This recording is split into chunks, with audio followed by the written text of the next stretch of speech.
Destiny Builds Hunter Edition. What's going on, everyone? My name is Machine Gun Hunt, and welcome to another Destiny 2 video. This video is just gonna be the Warlock video. Only difference is gonna be the Hunter. Let's just get straight to it. First off, we're gonna start off with the Gunslinger. Alright, so the first build we have here is what I call One-Shot Woman. Pretty simple. All you need to do is have like your end gear type of items. Like for example, I have Time Lost Fatebringer, Cartesian Coordinate, Sleeper Stimulant, or whatever end game type of gear that you have. Really doesn't matter. It's really made for like end game content or like Nightfalls and raids. And of course we have Celestial Nighthawk. Makes it so that your golden gun does way more damage. Make sure you do bottom trees so you can do the most damage with precision shots. Then we have all the armor that we have right here. It's always good to have high intellect and then high mobility with this build, because it just makes things a lot easier. And then of course you want to have at least 4 or 5 resilience with your build. And I don't have as high recovery, but recovery is also good for endgame activities as well. At least 70 right here. So we have some mobility mods, some intellect mods, all sorts of things. And then of course normally we would have like depending on what kind of endgame activities you have. If you're using Sleeper, you would use rocket launcher, or a linear fusion rifle ammo finder, but right here it's a rocket launcher. Like I switched to Galahorn here. For if you're using overload champions, bow, basically you want overload, unstoppable, and anti-barrier mods right here for your gauntlets. So it just makes things pretty simple. And then of course we have reserves again for your fusion rifles or whatever, or your linear fusion rifles. Everything's mixed because I was messing with some stuff. Like I had fusion rifle, and then I had Galahorn right here, but for some reason it switched. Then of course we have fusion scavenger, and then we have recuperation, really good for endgame activities. Every time you pick up Aura of Light, you heal, really good. We also have particle deconstruction, again, like endgame build right here. It just makes it so you do more damage, really good. And then of course we have shield break charge, we have taking charge, and then we have protective light. And for endgame activities, you probably want to replace these right here for like, I don't know, conductive dampener, sniper resistance, like void or solar resistance, or like really arc, depending on what you're doing, depending on what your armor is. And pretty simple. And alright, overall extremely simple build, but there is beauty towards simplicity. What makes this build so powerful is simply because of the Celestial Nighthawk exotic. Dado would actually call this exotic it does a thing exotic. You see, there's sometimes their exotics, what they do is they make you do an overall sort of gameplay vibe in order to take full advantage of the exotic. However, what makes Celestial Nighthawk so powerful is that it just simply gives you more performance with everyday things that you do in Destiny. And using your super is one of those things. That's why that Falling Star exotic for the Titan is so powerful, because it just simply upgrades your Yeet Titan. It just gives you more damage. Same thing with the Celestial Nighthawk. It just gives you one shot, one kill type of vibes using this exotic, and it works super well. Not only that, it's also good against not only with raid bosses or any boss you could think of, but good against champions as well. If you can one-shot kill a champion, which is honestly pretty easy if you can get a headshot, you will get some of your super energy back, and you can use your golden gun again much faster compared to other weapons, or supers I should say. Now, what I suggest you do is you use a fusion rifle, because with an update with how super energy works, like gaining super energy, instead of killing enemies to gain super energy, you can still gain super energy by hitting enemies. So if you go against a large big like Cabal with loads of health and using a fusion rifle, guess what? You're getting super energy just by damaging that enemy. So fusion rifles are valuable, not because they do damage now, but later on they'll still be useful because you're still inflicting damage towards enemies, which you can gain more super energy, which honestly makes things a lot better using your golden gun as much as possible. So take full advantage of the Celestial Nighthawk. It basically makes the build yourself, and not only that, it's just really fun to use. So yeah, do as much damage as possible and have some fun. Alright, next is One Punch Woman. I'm very original with names. Pretty simple. You can use any weapons you want. However, what's important is going to be a shotgun with 1-2 punch. And if you can, get Grave Robber as well for melee attacks, so you could refill your shotgun. Deicide is very good because it's full auto, and you could like do it very quickly, and you can just kill them with a melee. You could also use the Xenoclast, which is a high impact shotgun, and you can just use 1-2 punch with that, which is probably gonna be a little bit better. But I do like Deicide; it's one of my favorite shotguns. It doesn't matter what kind of weapon you use. I like to use Huckleberry because I could just go ahead and kill enemies and refill my ammo. Plus, if you have exotic primary, that means you can get more ammo with special and heavy automatically. And that helps out Deicide a lot because it goes ahead and gets more ammo. And you could also use stuff like Hawkmoon with it, that's really good too. We are using top tree Arc Strider. Now Arc Strider is not used for PvE that much, but you could use it for PvP. In fact, I have a couple of builds for Arc Strider for PvP. Pretty simple, just your basic build, high energy fire, taking charge, as well as radiant light and focusing friends, and utility kick start and all that, and like mobility and recovery and stuff like that. Pretty simple. And this is like a double special right here, so it's just fun that way. Plus there's a cool patch for the Forerunner where I can get more ammo, which is good.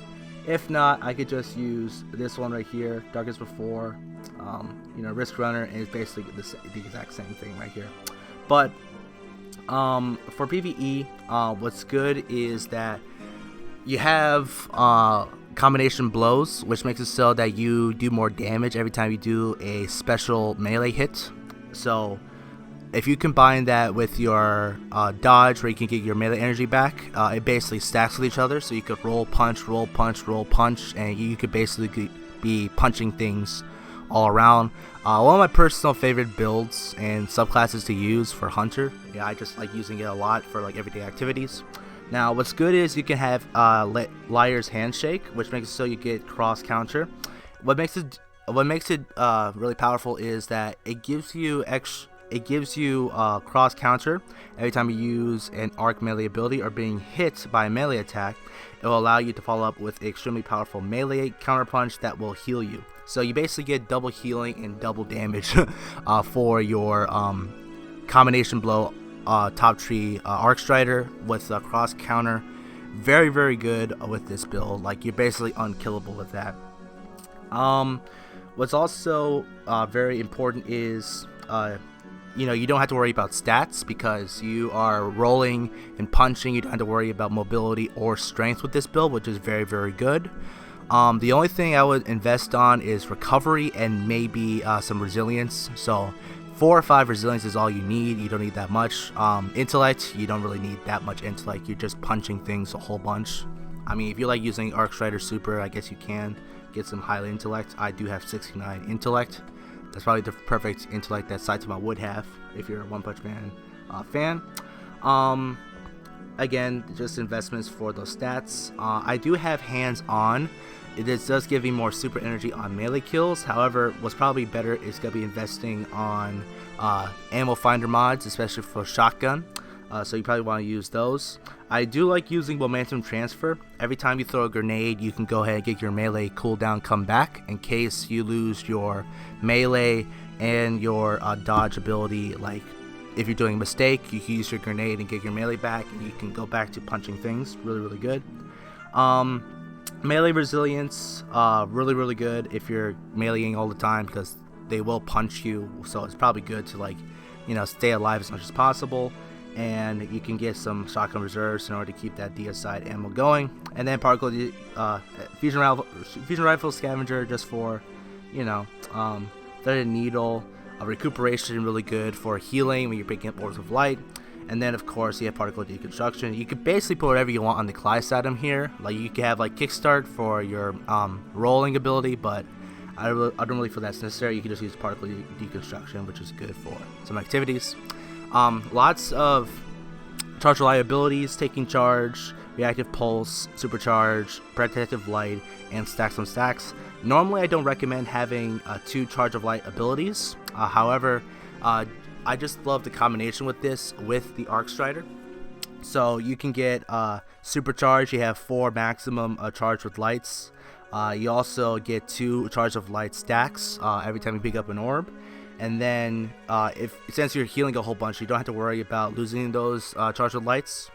If you are going to spend it on anything, you're going to have reactive pulse, which is going to clear all your enemies away from you, which is really, really good. And if things get really bad, you do have a protective light available.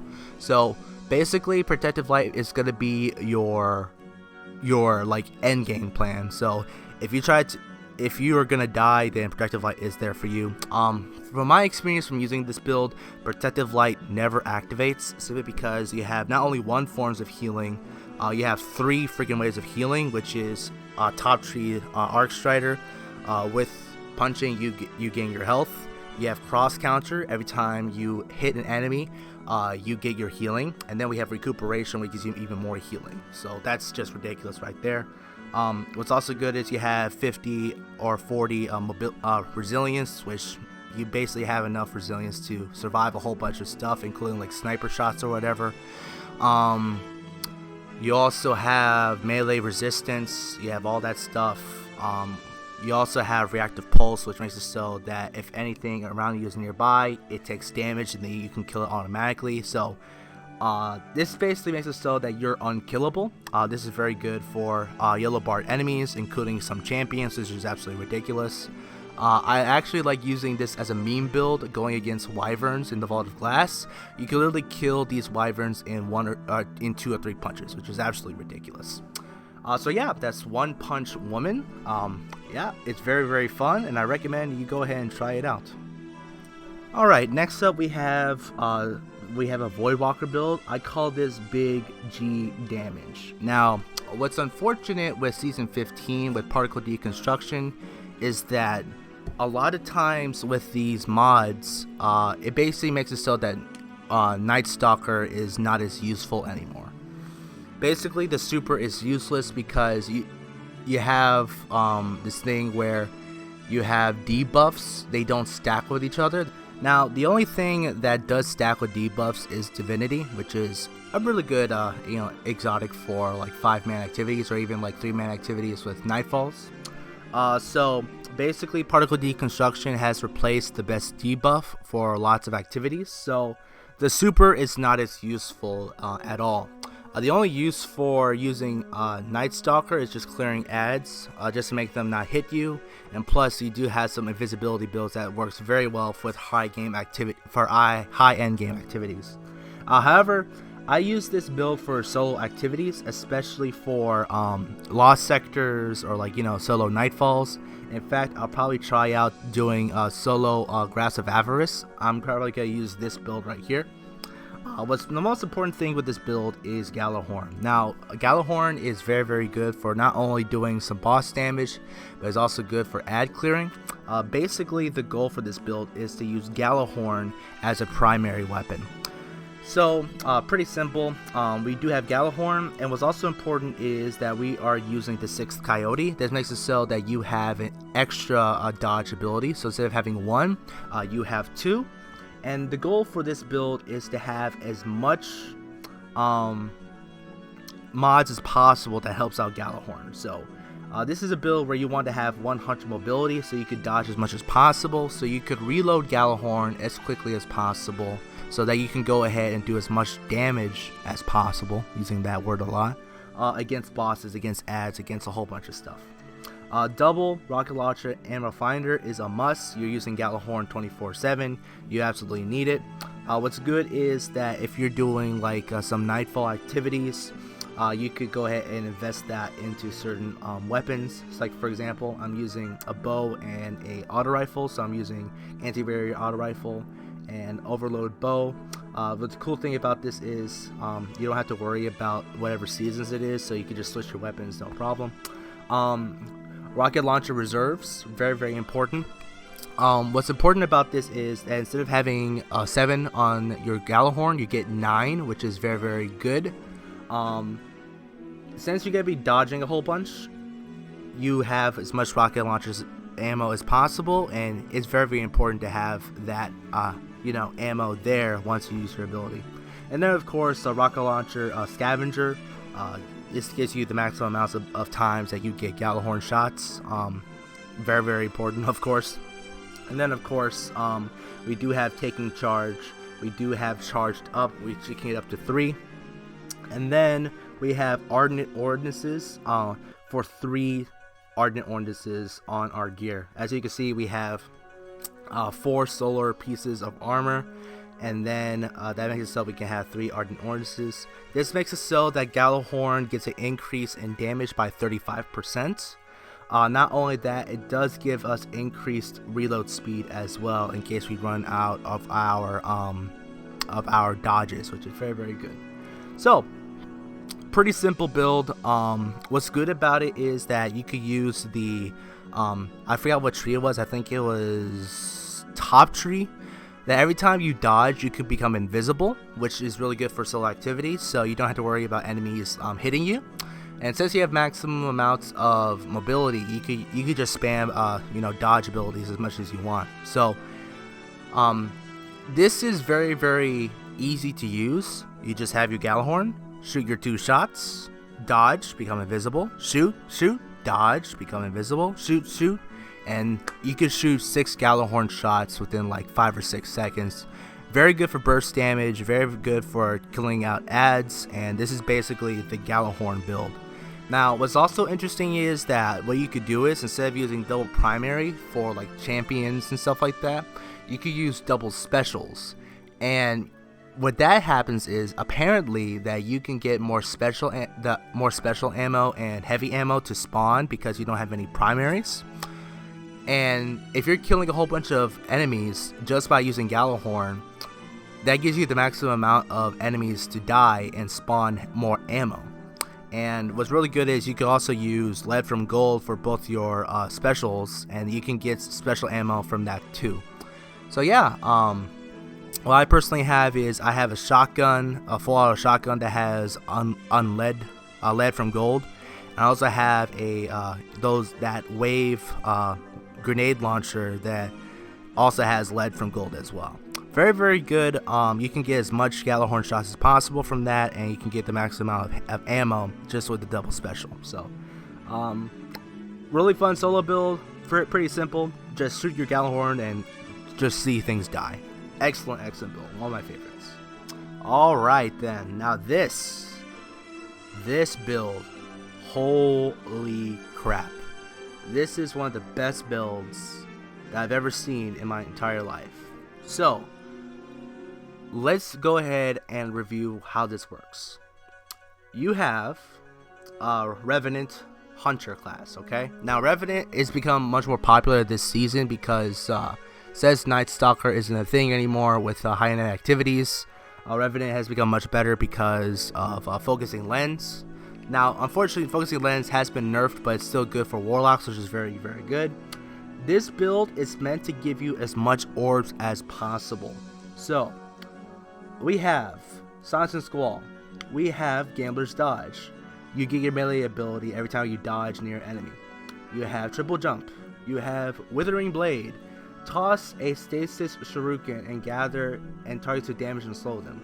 We have Duskfield Grenade. We have we have Touch of Winter.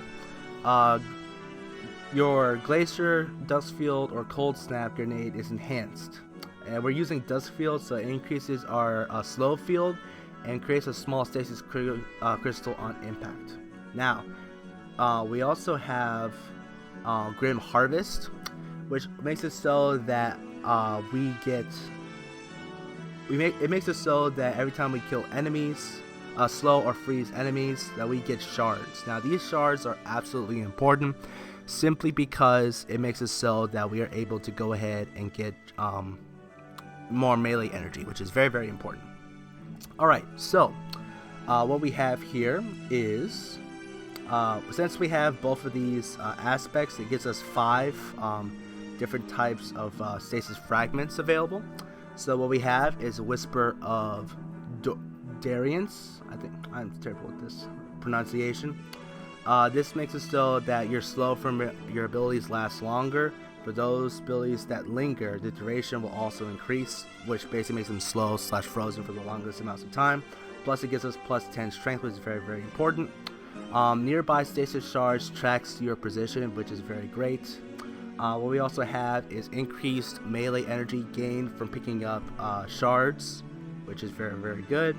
So that's going to be Whisper of Conduction, and then Whisper of Hunger. We have Whisper of Whim, I don't know. I'm terrible in English. Collecting a stasis crystal grants a small amount of overshield, which falls off after 10 seconds. Collecting additional shards adds to the overshield and refreshes the timer. And then we have Whisper of Impetus. Damaging targets with stasis melee reloads your stowed weapon and grants you temporary boost to weapon ready speed. So yeah, lots of things going on right there. Basically, this is making it so that it is helping you focus on using your shurikens as much as possible and regaining those shurikens as much as possible. So very, very important right there. Okay, so weapons, it really does not matter what weapons you use. In fact, if you were to use this build correctly, you'll rarely use your weapons, with the exception of like DPS damage or whatever for like champions or bosses. The exotic right here is going to be the most important part of the build. Assassin's Coil. Now this exotic is totally underestimated.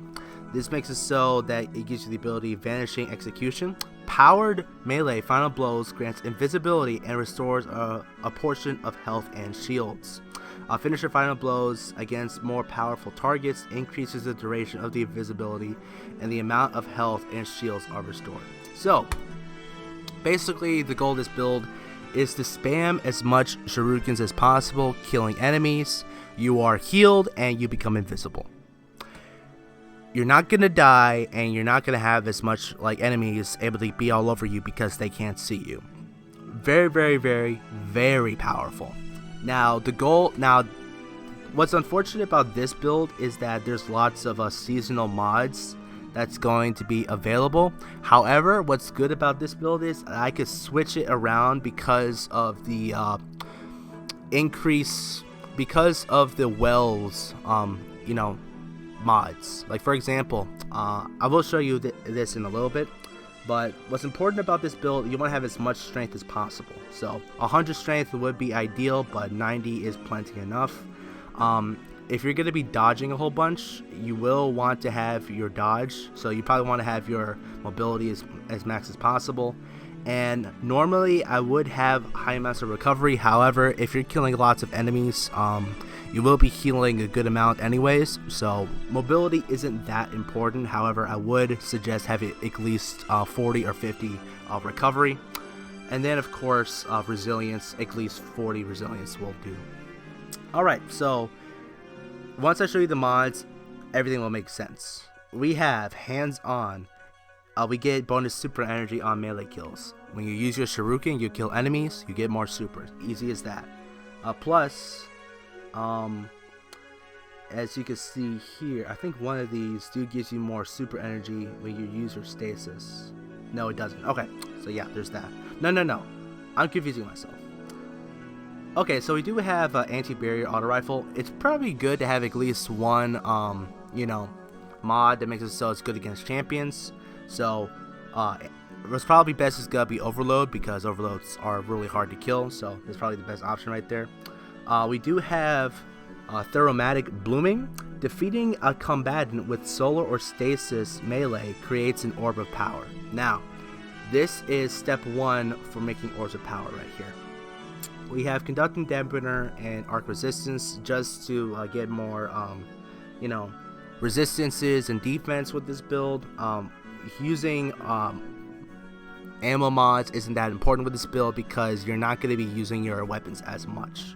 The only time you're going to use your weapons is either for DPS phases or for utility against champions, for example. We do have Absolution, reduce all ability cooldown each time we pick up an Orb of Power. We do have Recuperation just for healing. This is very important because we want to get our melee back as quickly as possible so we can continue chucking shurikens. And then of course we have Particle Deconstruction, just to have that DPS for our fusion rifles. So yeah, there's that. What's probably good about this is that once Particle Deconstruction isn't going to be available, we will have more room for this build, and you can go ahead and attach like elemental well mods as for example. And for some reason elemental wells are really good for stasis builds.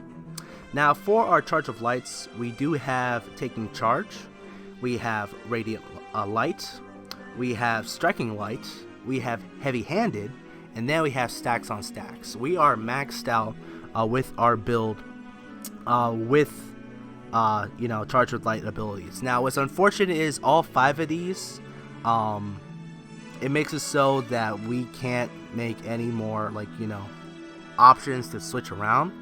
However, what's probably good about this build is that we could change some of these. Like for example, Taking Charge, we are making orbs for days. However, what you can do is you can switch it to elemental wells. However, since you are making a whole bunch of orbs, this makes it so that you want to have Taking Charge anyway, because you can take full advantage of how many orbs you can grab. Radiant Light is only here because you want to have as much strength as possible. So we did get plus 20 strength using this. Casting your super to give Charge of Light with your allies, it could be cool, but you don't. If you're gonna use Charge of Light, you're gonna have a Charge of Light ability anyway. So having this is a bonus, but it's not really needed for that. The only reason why we're having this is because of the strength. And then Striking Light is gonna be important with this build. This makes it so that if we were to do melee damage with our shurikens, this makes it so we have 1 Orb of Power for your allies. So you're dropping orbs a lot for your allies. Not only that, you also have a Thaumatic Blooming, which makes it so that you get an Orb of Power as well. Now, every time you kill an enemy, you get 2 Orbs of Power. One for 2 of them for your teammates, and 1 of them for yourself. So this makes it so that you have as much abilities spam as possible for yourself, because when you pick up an orb, a lot of things are happening. You're healing, you're getting melee damage because of Absolution, you're becoming Charge of Light, so you could use your Striking Light and your Heavy-Handed abilities as much as possible. Plus, if you're killing an enemy, you are getting bonus super energy on melee kills, plus you're getting shards, so you can get your melee coming back. So basically, having hands on your helmet is the equivalent of having an orb anyway when you're using your melee kill. So what's going to happen is you're going to have your melee coming back as quickly as possible. You're going to get a whole bunch of super energy from picking up Orbs of Light as well as hands on. You will be making lots of orbs for your allies so they can use their supers as much as possible. And you will be getting your melee as much as possible. When you are using your melee energy, you will be getting half of it back every time you throw a shuriken. So basically, you have unlimited shurikens. You can make as much orbs and shards for your allies as much as possible. And that not only that, it makes it so that it helps with their stasis abilities. Plus, you can just spam your super as much as possible as well. And then stacks on stacks, which just makes it so that it just works very, very well. Getting your orbs, and then you can use Heavy-Handed as well as Striking Light on maximum efficiency. So yeah, those are all the builds right there. Very, very powerful. Out of all the builds that I've shown you guys, I totally recommend you use orbs for days. It's pretty complicated, especially with the aspects and the fragments and the different types of seasonal mods, and I'm pretty sure this will not be effective once season 16 comes out. However, this does make it so we have plenty of room to work with, especially with particle deconstruction not being there. So we could use Head Start, for example, to get our dodge ability coming back. And plus, there might be some mods that will be really handy for this build as well. However, I will be missing hands-on plenty. Plus, I will be missing out on therapeutic blooming. However, it'll still be very good for your allies because they can still spawn, get some orbs for themselves, and they can keep using their super. So I feel that this is going to be very, very handy for endgame activities, and I cannot wait to use this in the Witch Queen. And yeah, that's about it, guys. Thank you guys for watching. Make sure you go ahead to like, comment, subscribe, and share this video, and comment below on what's your favorite type of build for any class that you have, and give me some ideas. There might be some builds I might be missing out, and they could be like S tier. So yeah, thank you guys for watching. God bless. I'll see you next time. Have an awesome day.